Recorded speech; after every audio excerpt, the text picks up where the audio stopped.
Minutes left before the start of our presentation. Does it work?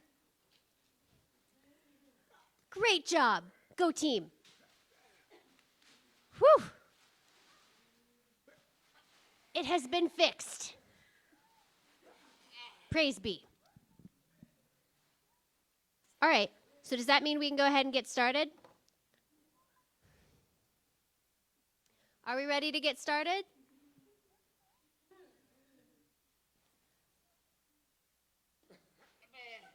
Four minutes, okay.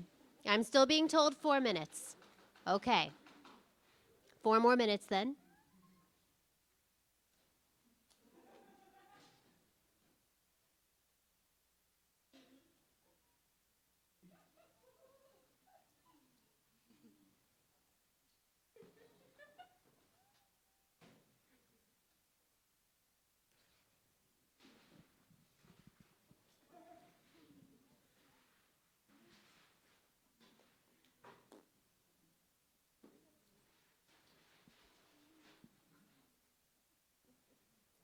Three minutes.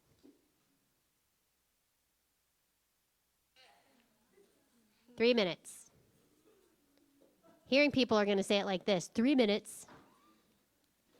Deaf people are going to sign 3 minutes.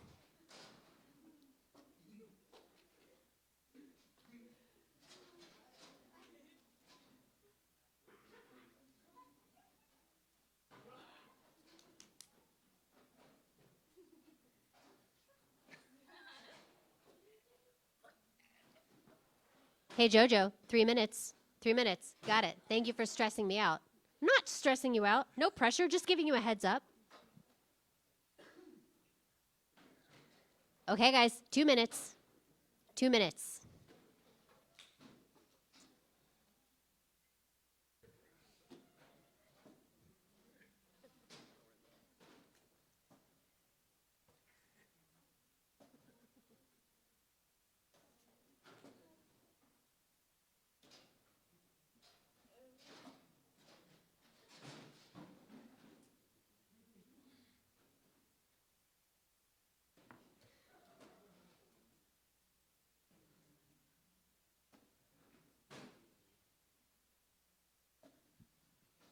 Still 2 minutes for those keeping score.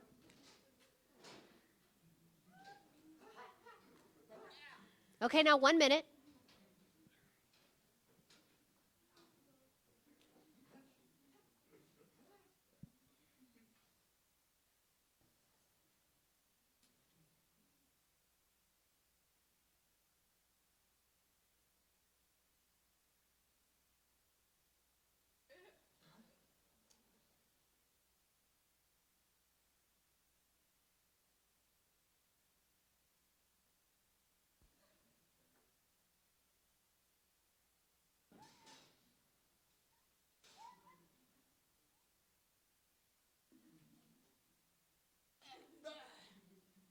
$7:30. Okay, 7:30. We're ready to get started. Huh?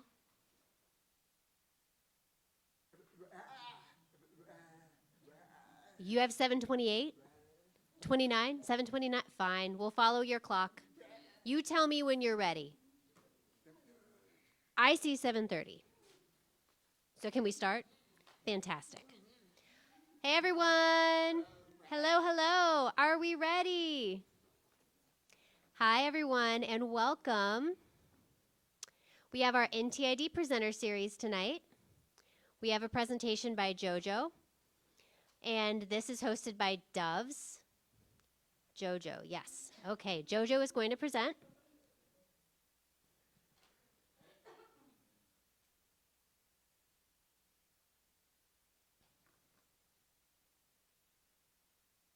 And this is the land acknowledgement? Okay. We begin this ceremony by acknowledging that the land on which we gather is the traditional territory of the Unandawaka, or the people of the Great Hill. In English, they are known as Seneca people, the keepers of the Western Door. Together with the Mohawk, Oneida, Onondaga, Cayuga, and Tuscarora, the Seneca make up the sovereign Haudenosaunee Confederacy. We honor and respect the enduring relationship that exists between these peoples and nations and this land. Yahweh.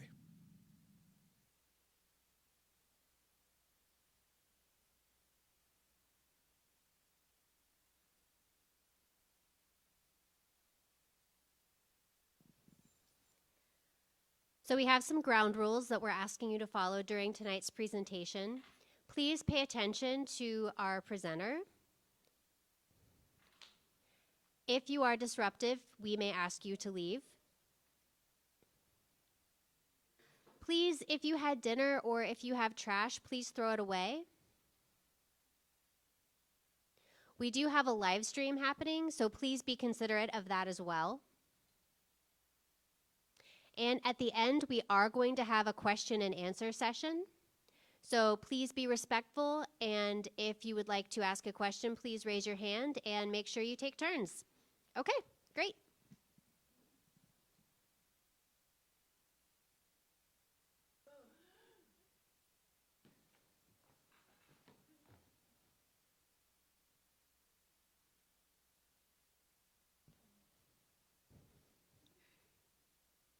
Hello, everyone. My name is Caitlin. I'm president of Doves. I'm Emma. I'm vice president. I'm Kiara. I'm director of PR. And my name's Pam. I'm secretary of Doves. We are thrilled to have Jojo here tonight, new up-and-coming influencer, so we're really excited to hear what she has to say. So let's give her a great RIT welcome and enjoy. Oh. So we are going to be hosting our masquerade banquet on March 29th from 7:30 to 10 p.m. So if you would like to join us, the deadline to reserve your spot is March 21st. And so if you'd like to do that, here's the QR code. We also have that available on Instagram. All right, and without further ado, we would like to hand the floor over to Jojo.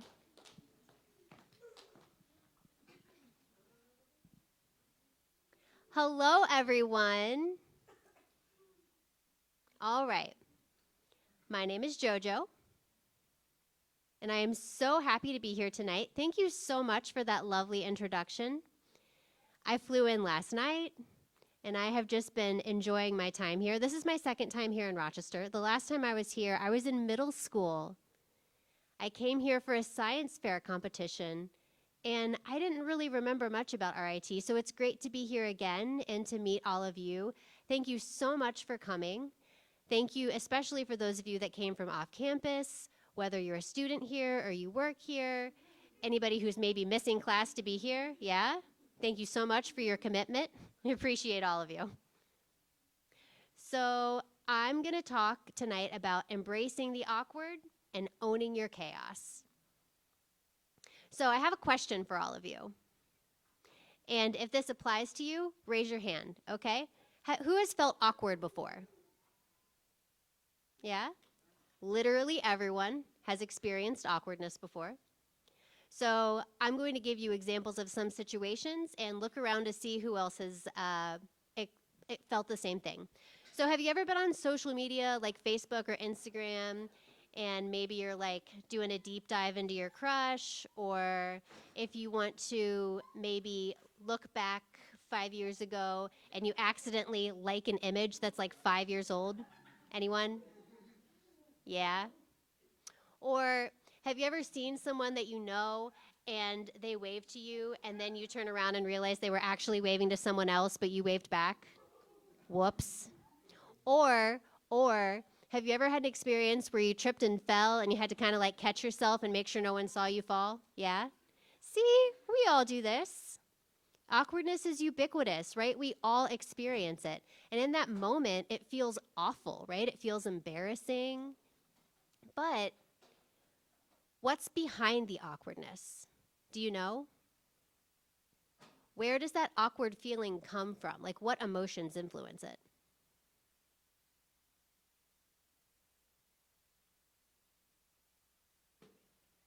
Feeling embarrassed. Hello, I will copy sign. Yes, feeling embarrassed. What else? Maybe perception. Maybe humor, finding something funny. Anxiousness, right? Anxiety. Overthinking. Yeah.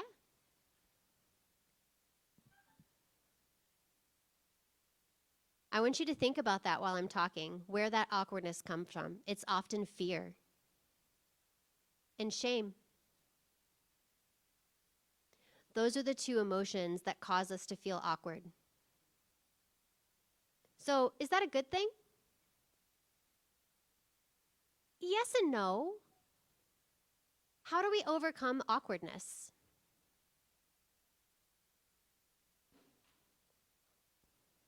Owning it. Sure. Sorry, I thought I saw a hand over there. Not having shame. Right? Just don't think about it. Put it behind you. Move on. One more. Meeting new people. Great. Thank you. So how do we overcome awkwardness? Vulnerability. Vulnerability. Living your truth. And that's what I'm going to talk to you about tonight.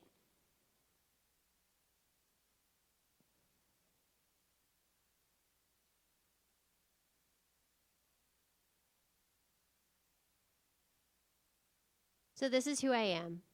I am deaf. I am Samoan. Yep, that's the sign, Samoan. I'm a woman. I'm married.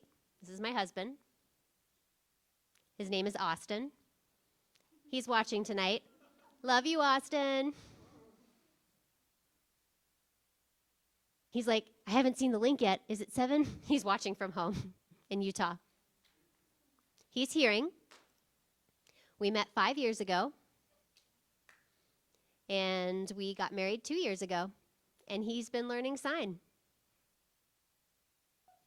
We have 4 dogs. Mini Australian Shepherds.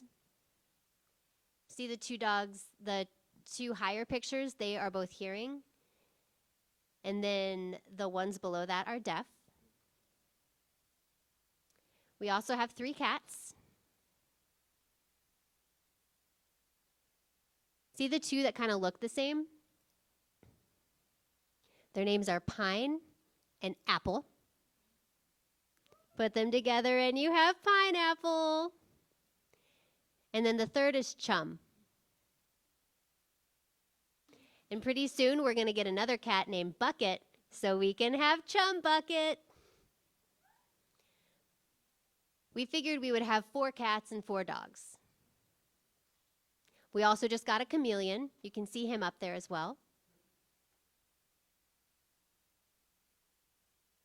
Our house is basically a zoo, right? We have animals running around everywhere. We've got dogs, we've got cats, and then we've got the chameleon that doesn't really bother anyone, but he's still there. So I work as a social media manager, plus I am also a social media influencer.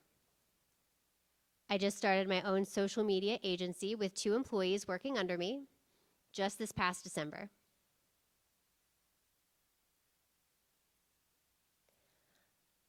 I am also an elopement photographer on the side. Plus, up-and-coming content creator. So that's who I am, and that's what I do. I also enjoy camping, hiking, traveling. I like to build Lego. And honestly, I just enjoy enjoying life with my husband.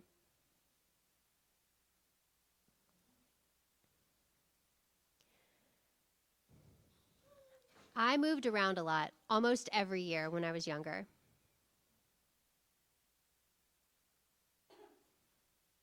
Anyone here from Hawaii? No one? Minnesota? 1. Texas? Okay.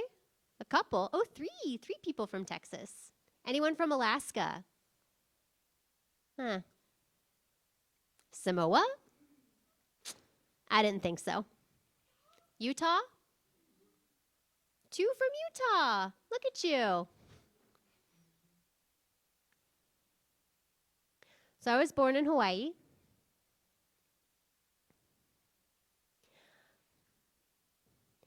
So, my mom thought, oh, of course she's going to swim in the ocean, right? No big deal. And my mom knew she had a deaf baby, so she learned sign. My dad took me to the doctor. She's deaf? Oh, okay. Another doctor. Wait, she's still deaf? Yep. Another doctor? Still deaf? Yep. So he eventually accepted it. My mom's signs, my dad only knows a few signs, like yes, no, dance, wash the dishes. That one he knows how to use. I saw that one over and over again when I was younger. So like I said, I was born in Hawaii, and then I moved to Samoa, and that's where my family is from. I really didn't have any language for the first 3 years of my life. No sign language, no spoken language. It was just kind of gesturing. My mom would sort of gesture to me what she wanted me to do, or if I was hungry, I would just kind of point to food, and that was the extent of my language. My mom found out from my grandfather that there was an opportunity for me to learn language in Minnesota. There's a Samoan land chief. So I moved to Minnesota, and so I'm really grateful to my grandfather for that. We moved to Minnesota when I was 3, and I got a cochlear implant, and that's where I learned sign. I also went to speech therapy, so I learned English and ASL at the same time. In Minnesota, there was a deaf program, a self-contained classroom, like a hearing school that had a class that had lots of deaf kids, so I did have sign language there. After that, I moved to Texas because my dad realized that Minnesota is cold, and I grew up on an island, and then going to Minnesota where there's like cold and weather, that was tough. So moved to Texas when I was in the 1st or 2nd grade. Didn't have as much of a deaf program there, so I was mainstreamed, and that was maybe in the 2nd or 3rd grade in Fort Worth, Texas. After that, I moved to Alaska because my mom's sister, my aunt, was in the Air Force. And she had orders in Alaska, and my mom, who was, an island girl growing up and hadn't seen a lot of the world, decided she wanted to go to Alaska. There was also a deaf program at my school in Alaska, but my mom was like, we gotta leave before it gets cold. So we went back to Minnesota.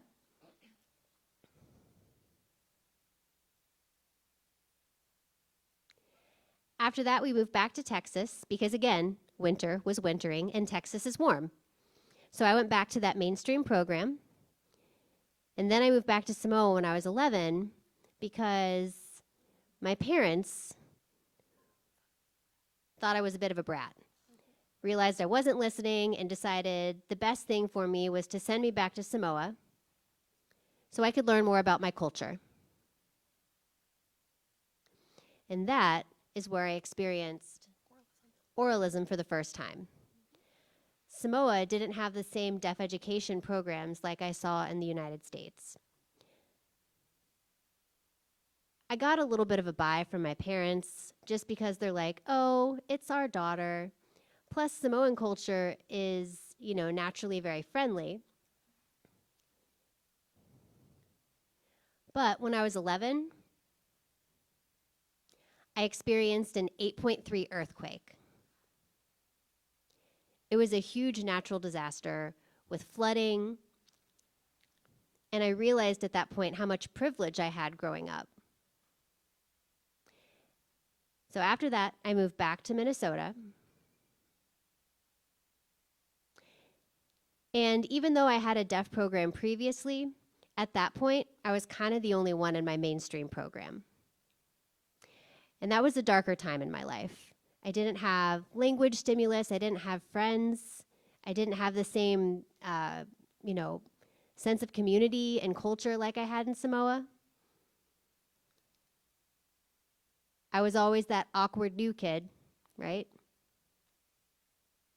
So that was a bit of a struggle for me. So after that, my parents decided we were going to Utah. So I moved to Utah because we had a lot of Samoan family members there. And in that move, I got two options. I could either go to mainstream school again, where I was going to be the only deaf kid surrounded by lots of other hearing students, or I could go to a school for the deaf. Is that where you went? Yep. So I went to JMS. And before, I didn't think that was something I wanted, but when I got there, it was like a breath of fresh air.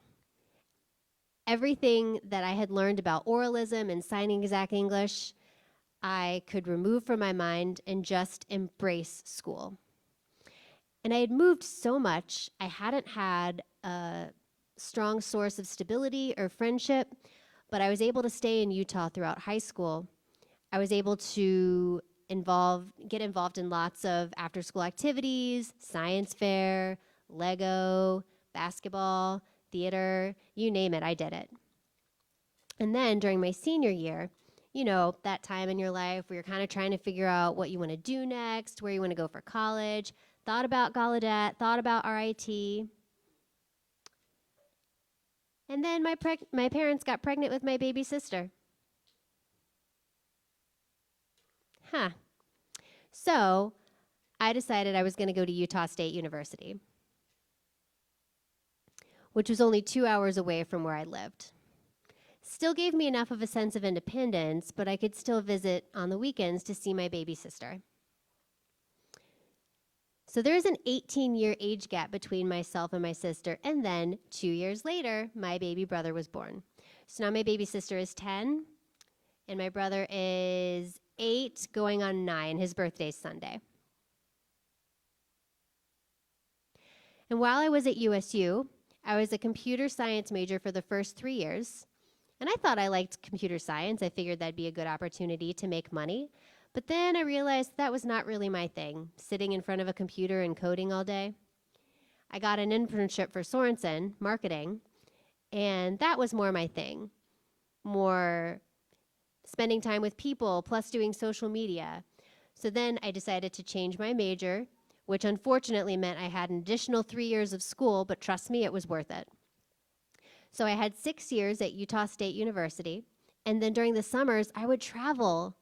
Went to Australia, Peru. Every year I went somewhere different.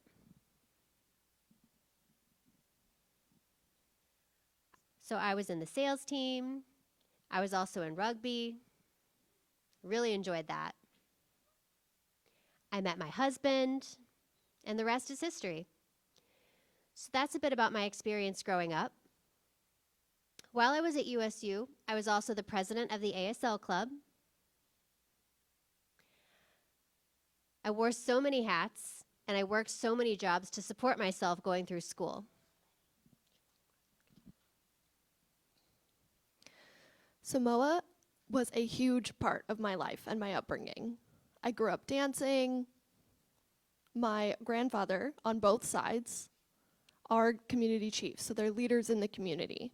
So I am technically, I guess my husband likes to call me a chief's princess? Princess, daughter of the chief, but I technically am. So anytime there's a large event in the Samoan community, the chief's daughter always has to go and dance wearing this gear I have shown on the slide. My dad was heavily involved in the Samoan community. And if anything happened, that there was a special event going on in Utah, I had to go. And now I can pass that on to my younger sister, and it's her turn. I started photography. Do you remember how I talked about when I was at USU, I started traveling every summer? So at that point, I was VP of a club, and we went to Australia. And that's when I started realizing that I could do social media for the club. And I said, hey, why don't you come work for me? So it was a hearing company, and they flew me. It was a hearing company, but they still flew me to Australia. So that was the beginning of my work in social media. So I flew out there for 3 months, and I was getting ready, all my social media posts, everything, and then I realized I needed content. There was never any photographers at these events that they were hosting, and I said, hey, we need pictures of these things, and I would remind, and no response, so I took it upon myself to do it. So 3 months of learning and going through the whole process, and now it's... Google was my best friend in that process because that's how I learned everything.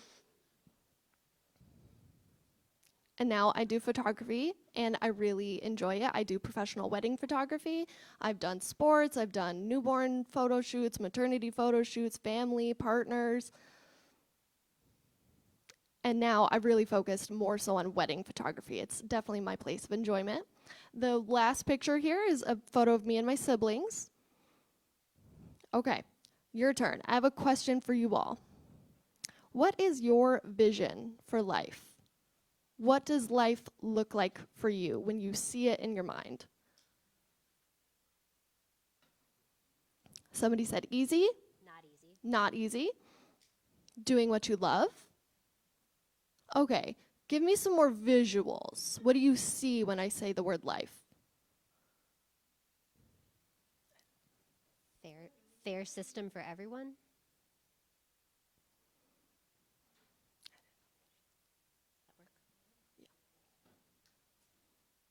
Seeing a big future. Water. Okay. Experiences. Beautiful. Yeah, thank you. So life. When I see that word, this is what I see.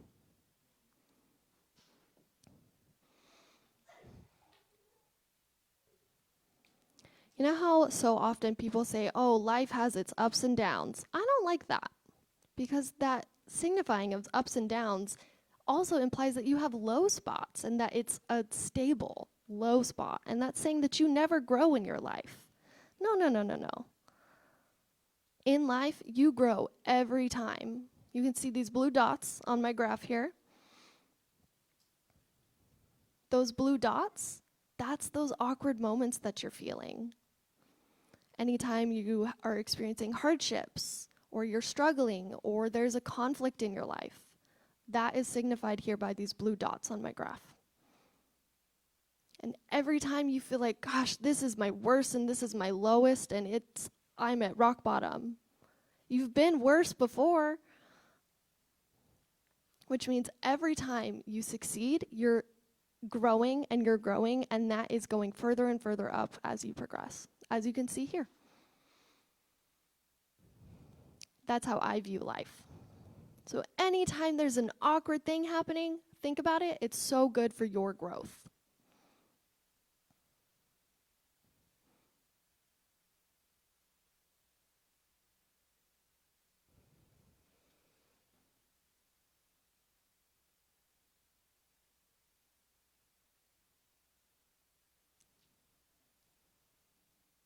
All right, I have an activity for you.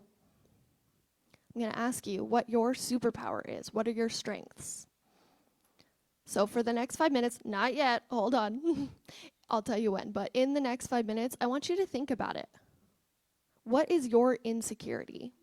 Or what is the thing you are most self-conscious about? Either or. I want you to think about that for the next 5 minutes. And I'll give you some examples. Oh, I don't fit in.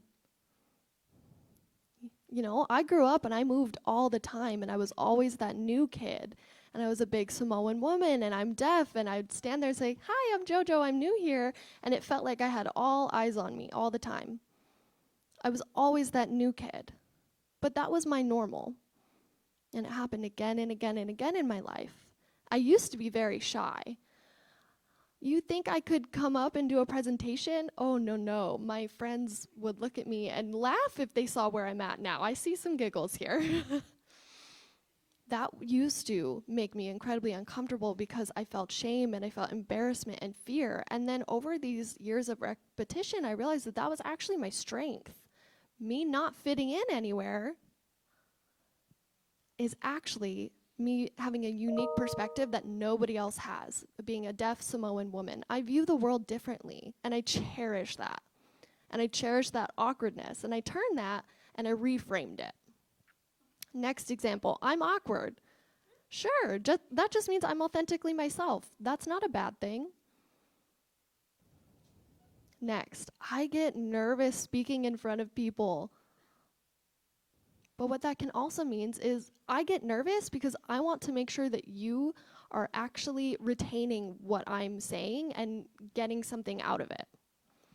All right, your turn. 5 minutes, think about it. And then I want you to share with your neighbor, those around you. And I may ask if anybody is brave enough to come up and share in front of the audience. So take 5 minutes to brainstorm what your insecurities are and try and reframe that as what your superpower is.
Test, test.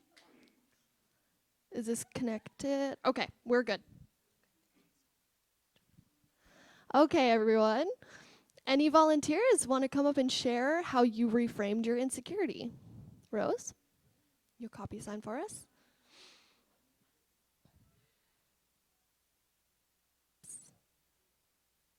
Do you want to come up? That's okay. So growing up, I always felt like I couldn't connect with the deaf community. But now, I feel very lucky to be close with people who love me and maybe are not from my community. Maybe don't care where I came from, don't care about my sign skills, and so I feel very happy about that.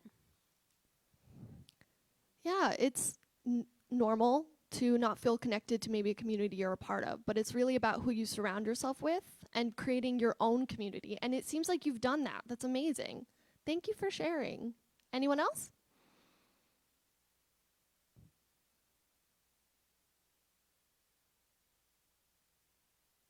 My biggest insecurity is failure, but that can be reframed to saying, at least I tried.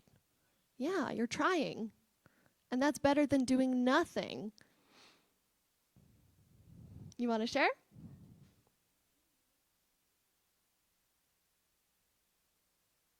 I feel often I don't get respected because I am shorter. And so people don't look at me in the same way. But now I'm very proud of that, and I can show my personality in a different way.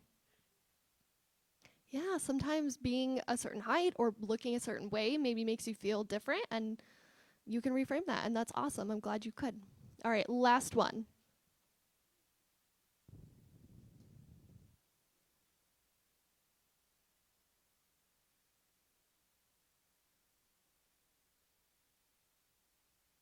My insecurities that I have bad habits, but really what I can reframe that is that I'm trying to break out of that cycle and try new things instead of being in a routine. Great. So, those are all your superpowers. Your insecurities, your thoughts in your head, those are good things. Sure, you can feel awkward, but that's a good thing. And that's been my experience my whole life. And now I can joke about it, and now I thrive on awkwardness. Hearing, deaf, doesn't matter. I'll go up to anybody and talk to them. And maybe that conversation doesn't work out, but if you can own it and take control of it, it's great. This is me. I grew up deaf. I'm Samoan. I'm a woman. And all of these experiences made me who I am today. And those experiences pushed me again to value that awkwardness and embrace the chaos. And I want you all to do the same thing. Just go for it. Thank you all for coming. I'm going to open up the floor for some Q&A. Any questions you have, I'm open.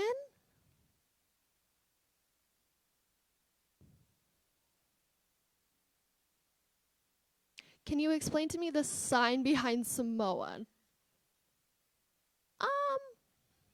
It's a little bit of a morbid story. So this sign comes because we enjoy eating chicken, and so in order to do that, you have to cut the chicken's head off. And some people may say because a characteristic is having a big neck. But I see some people sign instead S, like on a circular shape on their hand, so I've seen either or. Yeah. Next question.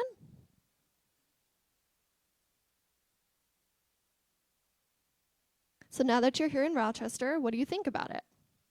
Oh, I enjoy it. Your hospitality has been wonderful. I've been so excited to meet so many of you. I've been at RIT and there's a lot of different buildings here. It's been kind of hard to pick, but I found the shed. I could definitely see where that one was. I think it's worth it to see the new dorms, and it's been cool to see the deaf dorm. What is your name sign for Dining Comments and Grace Watson? What do y'all use for that? I saw those.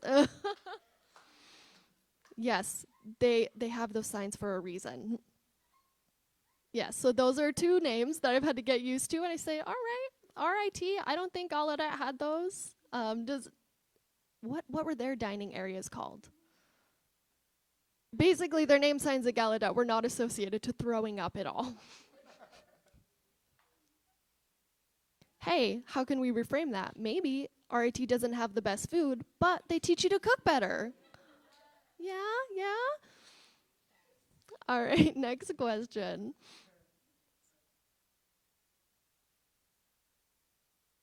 How many languages do you know? So I know ASL and spoken English, and I can, if you gave me a script in a different In Samoan language. I could follow that, but sometimes presentations in church, I could speak it, and I don't fully understand it. My mother would basically translate for me, and I'd write it, and sometimes she would read it. But I use ASL and English, specifically English vowels. Something I'm learning right now, separate from that, is Korean Sign Language. Sorry, New Zealand. That was an interpreter error. New Zealand Sign Language. So I'm learning that. I go every Wednesday and I take some classes on that. So that would be technically my third language. So you grew up with 2 languages. Did you ever feel frustration or any barriers communicating with your family or at school or in general? And if so, how did you manage that? So because I always moved, I was always the new student, so it was easier for me to be able to navigate and kind of code switch. I don't know if I'd frame it as a barrier. Within my family, they're all hearing, and I know that's a very typical experience. So sometimes we would be reading, or the family would get together and I'd like read my book. My family does know ASL, and I interact with other people who know ASL, and my husband and I only sign. Sometimes I will speak, and he will speak if we're maybe being a little bit lazy. I did take Samoan language classes. Oh, sure. So I do have, there's one other American kid that would sit next to me in Samoan school. And so we would sometimes like sit next to each other. But really other than that, like I can hear kind of and could hear that he likes Samoan language, but really only 2 languages. So one more question over here, and then we'll move to the other side of the room. Are your siblings deaf or hearing? Both hearing. Learning sign. Now they're motivated by Fortnite. So I say, like, you know, if you speak in the house, you don't get as much game time, right? That 60 minutes is about to become 55 minutes, so you better pick up your hands and sign. And so whatever currency they have in Fortnite, they get less of it. So yeah, they are motivated by Fortnite to sign rather than speak. What is the most awkward moment you've experienced, and how did you break that awkwardness? All right, story time, y'all. My first date. My first date. I was in high school, and there was a hearing boy who was captain of the baseball team. So cute. Oh my gosh. And he asked me out on a date, and I was so excited. And so he texted me to let me know he was at my house. And, you know, the back of his car. So he had me sit in the back of his car, which was really weird because there was another girl in the front. And my friend said, "Oh, I'm so sorry." He asked me to interpret for this date. And I was like, "I'm sorry, what? You brought an interpreter?" And even worse, she was so pretty. And I was like, "Oh my gosh, I'm this awkward girl on a date, and he brought this other pretty girl to interpret for us, but she's not even an interpreter. She was just like learning ASL 1 and 2 and supposed to interpret." So like the 3 of us kind of went out together. We went to Baskin Robbins. Do you guys have that here? Anyway, so the 3 of us went to Baskin Robbins, and me and the date shared an ice cream. It was awkward. And then on the other side, we were just sitting there looking at each other. And then the 3 of us went to, there was this place in Salt Lake City, so beautiful in this downtown area where like you can sit there and see this beautiful sky full of stars. And we're sitting next to each other. And like we were sitting together on the swing, and then like the interpreter friend was just kind of standing there watching us, and it was just so weird. And then like we went together to sit on the grass and just look at these beautiful stars, and like, you know, tried to hold my hand and said no, can't do that. And just like was interpreting like, "What do you think? Beautiful night, right? Wow, flowers." Just kind of looking back and forth at each other. God, it was so awkward. And like, I was thinking like, oh my gosh, I think this hearing boy knows ASL. He has taken ASL 1 and 2. He's just so nervous to sign with me. If he had just tried, it would have been so much better than having an interpreter on a first date. My God.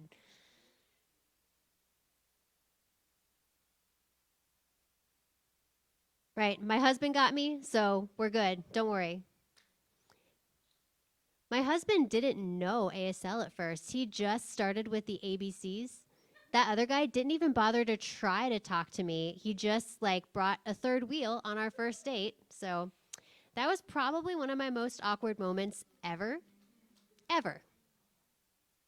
Next question, please. Yes.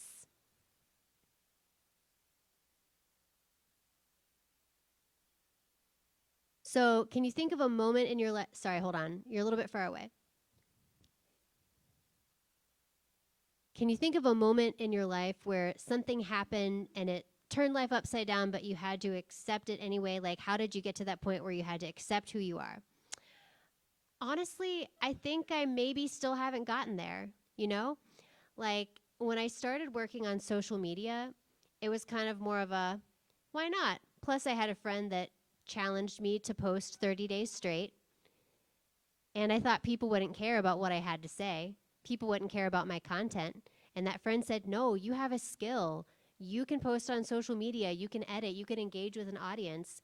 And they kind of became my coach, texting me every day, holding me accountable to posting, sending them videos. You know, they would say, hey, what's your video today? And I'd be like, and then I'd have to remember to post. And that was just last December that I did that 30-day straight challenge. And it grew from like 3,000 or 4,000 followers to over 11 or 12,000 followers in 2 weeks, 3 weeks, just from posting every day. And to be honest, I just posted whatever I thought of, right? And that's the content that you see, just sort of me off the cuff posting what I want. And that's so important. That's the key, right? Just do it. Just do it. And so that kind of got me thinking, like, oh, and then RIT reached out to me to give this presentation, and it was like, I think I'm still kind of in that process of like, what? Is this real life? I'll get to that point eventually, but I don't think I'm quite there yet. Yes.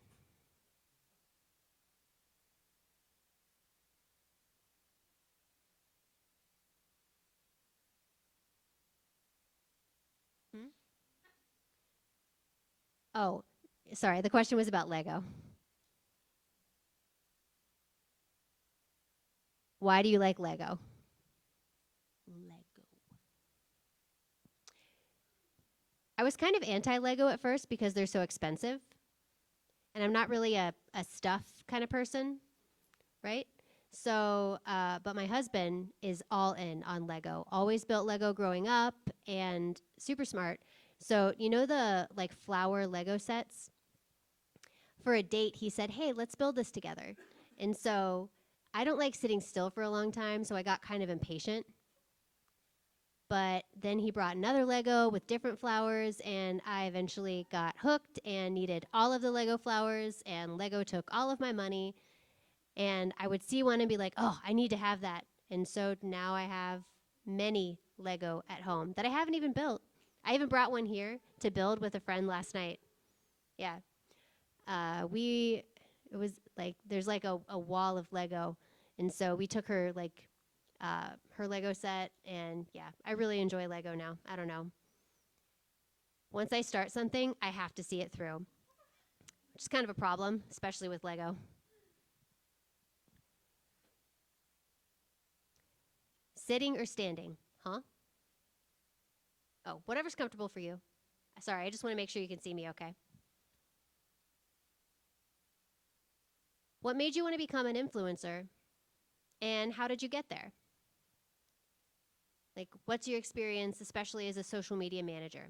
Okay, so while I was working, I've known a lot of deaf content creators who understand how to market themselves, or maybe don't necessarily have the resources, especially influencers of color. There are so few, and even more, there's no islanders, right? So there's a shortage of people who look like me in that space.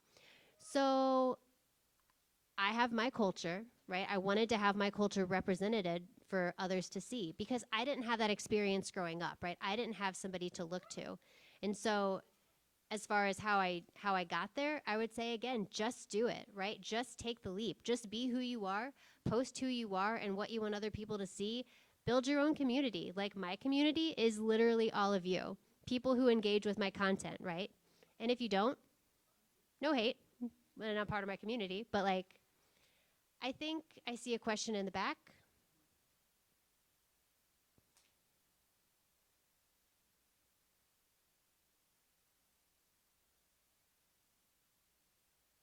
Has anybody ever assumed your ethnicity? Yeah, people think that I'm Mexican all the time.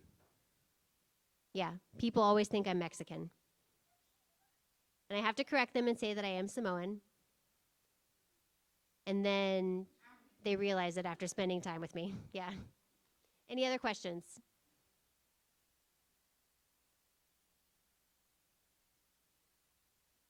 How do you manage negative comments on social media? I either delete them or I ignore them, because again, people who leave negative comments are not part of my community.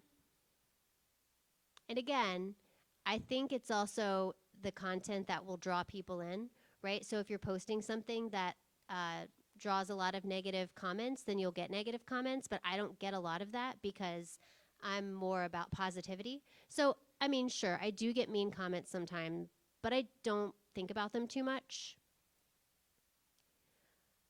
I have in the past seen great content creators who say, we are creating our own community and I have a right to delete any comments that don't fit in with my community, right? We're content creators and we have to moderate our community members. You have a question? So what's easier, photography or sorry.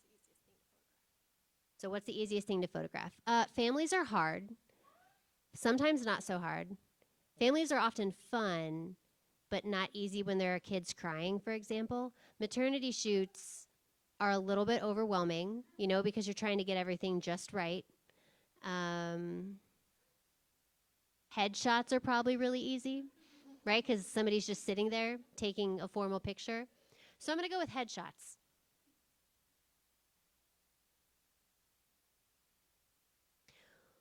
What do you think you want to do with your social media platform? Like, what's the plan in general for the next 5 years, or specific to me? Yeah, you with social media for the next 5 years. Well, I would like to grow a large following on multiple platforms, right? Not just Instagram. I would love to set up a content creation workshop to bring different influencers together to share their stories.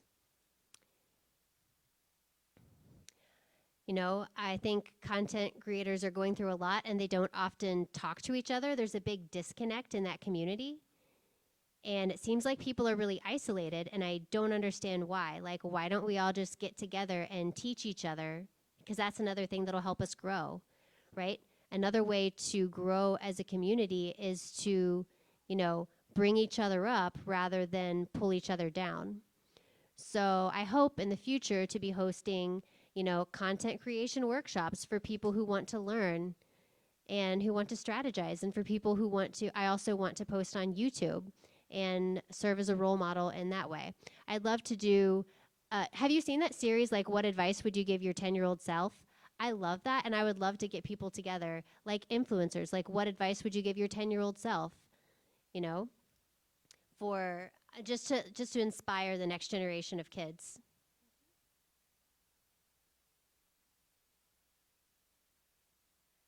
Question about your, can you show me your sign for Samoa again? Oh, for Moana. Oh, sorry. Somebody asked about, So I was able to take the captions from Moana and interpret that for Disney. And so I did the entire film. So somebody asked me to interpret for Moana because it is my culture. And I was very excited. And I said yes. And I was so thrilled about that. So soon, Moana 2 is coming out on Sunday. So that's going to be released the same time on Disney Plus, March 12th. It will be out. So the name signs for the characters, really, I just need time for it. So there's no like set name signs for the characters, but what I would do is I would talk to the community, and we would meet on Zoom, and I'd have Zoom meetings with different islanders from Fiji, Haiti, Tahiti, just any island that I could connect with, and we'd just discuss. We'd talk about it, and we'd say, we don't really want to focus on initialized or letter-shaped hand signs, so we were trying to avoid that a little bit. So one for Moana, if you look at my hand shape, we were thinking of the ocean and her being a leader and the waves. So that became her name sign, Moana. And then Maui looks like this because of the teleportation, and the shape-shifting.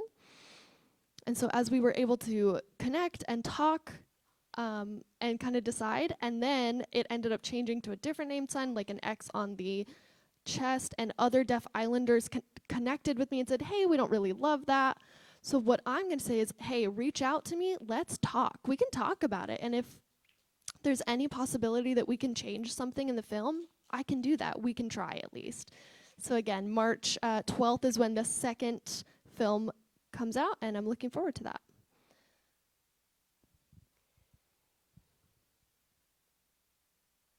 So, growing up, did you have a hard time with your identity as a deaf person? It seems like you found your identity in high school. So I'm wondering about, that identity struggle. So I would say whatever feels right for you, go for it. Like if you feel anxious or not great about something, don't do it because it's not worth it. I wish I had told myself that with several friends that I had, or some situations where I know something happened that I wasn't liking, but I needed to do it because of money, or, I felt like I needed to do what somebody else wanted me to do. Honestly, I'm still practicing that, but that would be my advice. Any more questions? Okay, yes.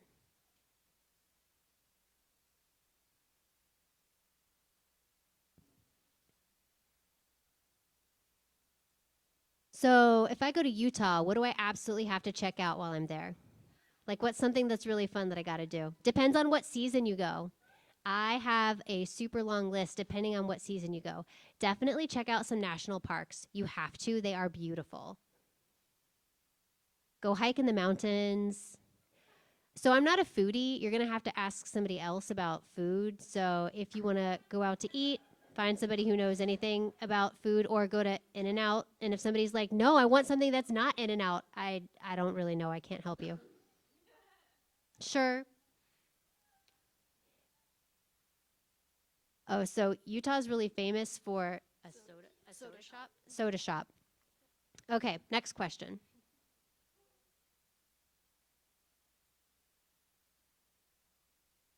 So do you do your own editing on social media? I do everything. I coordinate getting my content, and then I go get the content. I will film, I will photograph, I will coordinate people. Like, for example, if I'm doing something in Florida, I will work with people in Florida, and then I get the videos and I will edit.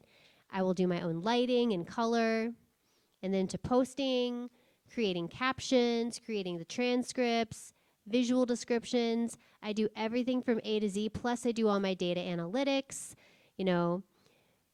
managing influencing, making sure I get my content out, negotiating contracts, literally all of it. Next question.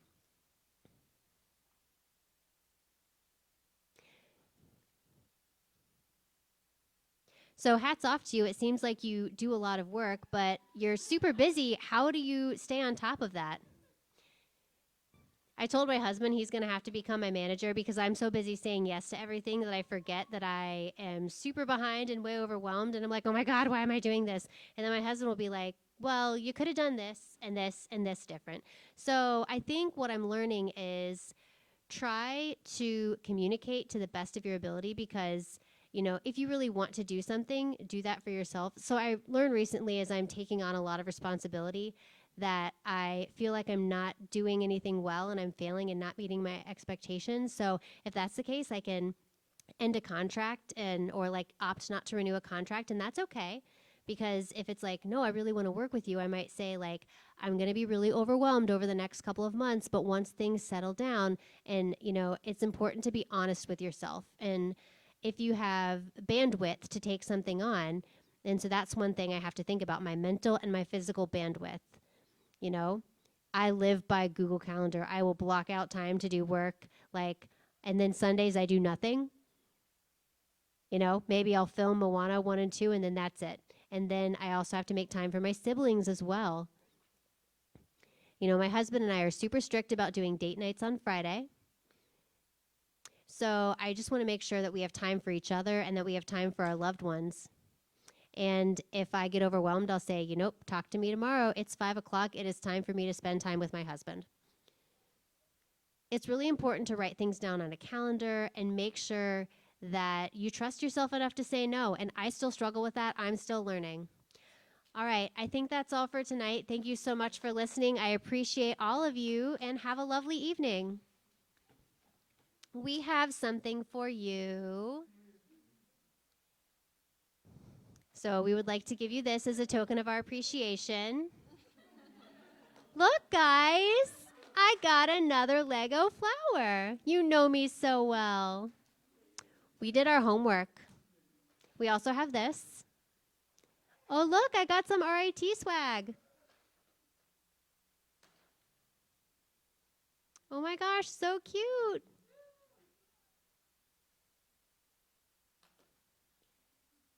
I'll have to do a post with this stuff. I mean, yes.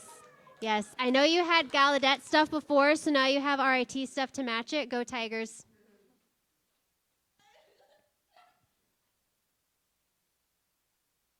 Thank you so much for coming. Thank you so much for your presentation. I think we're going to get a quick picture.